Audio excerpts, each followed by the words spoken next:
Hello. അപ്പോൾ കഴിഞ്ഞ ദിവസം ഇട്ട വീഡിയോയുടെ ബാക്കിയാണ് കേട്ടോ ഇത്.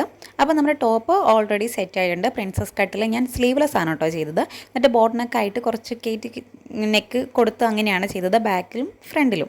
പിന്നെ നമ്മൾ നോക്കുന്നത് നമ്മുടെ പാൻസ് ആണ്.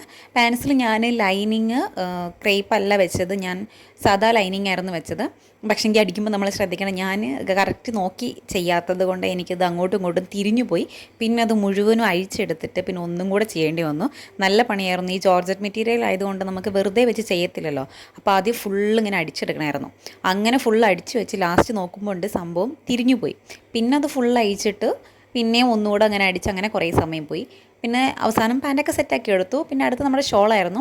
അപ്പോൾ ഷോളിൽ ഞാൻ സൈഡിൽ ഈ ഒരു കുറച്ച് മെറ്റീരിയൽ ബാക്കിയുണ്ടായിരുന്നു. അപ്പോൾ അത് പിടിപ്പിക്കണോ വേണ്ടെന്ന് കുറേ ആലോചിച്ച് അവസാനം പിന്നെ ഞാനത് ചെയ്യാമെന്ന് വിചാരിച്ച്. പക്ഷേങ്കിൽ രണ്ട് സൈഡിലും ചെയ്യുന്നതിനോട് എനിക്ക് താല്പര്യമില്ലായിരുന്നു. പിന്നെ ഞാൻ ഒരു സൈഡിൽ മാത്രം ചെയ്തു. പിന്നെ ചുരുങ്ങിയിരിക്കുന്നത് കൊണ്ട് ഭയങ്കര ഒരു ബോറായിട്ട് തോന്നി. കുറച്ച് ഞാൻ അയൺ ചെയ്ത് കഴിഞ്ഞപ്പം സംഭവം ഓക്കെ ആയിട്ട് കിട്ടി. പിന്നെ അതുകൊണ്ട് ഞാൻ ഒരു സൈഡ് മാത്രമേ ചെയ്തിട്ടുണ്ടായിരുന്നുള്ളൂ.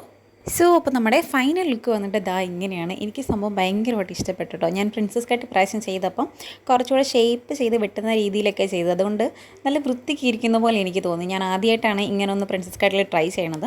അപ്പോൾ എനിക്കെന്ത് ഭയങ്കര ഇഷ്ടപ്പെട്ടു. പിന്നെ പപ്പയും മമ്മിയും അവിടെ ഉള്ളത് കൊണ്ടാണ് ഞാനിങ്ങനെ സംസാരിച്ചുകൊണ്ട് ഇങ്ങനെ വീഡിയോ എടുത്തുകൊണ്ടിരിക്കുന്നത്. ഈ കളർ ആദ്യം എനിക്ക് ഡള്ളാവോ ചേരുമോ എന്നുള്ള ഭയങ്കര ഒരു ഇതുണ്ടായിരുന്നു. ഞാൻ ഇങ്ങനത്തെ ലൈറ്റ് കളേഴ്സ് സാധാരണ ചൂസ് ചെയ്യാറില്ല. ഞാൻ കുറച്ചുകൂടെ ബ്രൈറ്റ് കളേഴ്സ് ആയിരുന്നു എപ്പോഴും എടുക്കാറ്. പക്ഷേങ്കിൽ ജസ്റ്റ് ഒന്ന് ട്രൈ ചെയ്ത് നോക്കിയതാണ്. അപ്പോൾ എന്തായാലും സംഭവം അടിപൊളിയായിട്ട് വന്നു. എനിക്ക് അത്ര ഡള്ളായിട്ടൊന്നും തോന്നിയില്ല. അപ്പോൾ നിങ്ങൾക്കും ഇത് ഇഷ്ടമായോ എന്നൊന്ന് കമൻറ്റ് ചെയ്യണം കേട്ടോ. അപ്പോൾ അത്രയേ ഉള്ളൂ. ടാറ്റാ.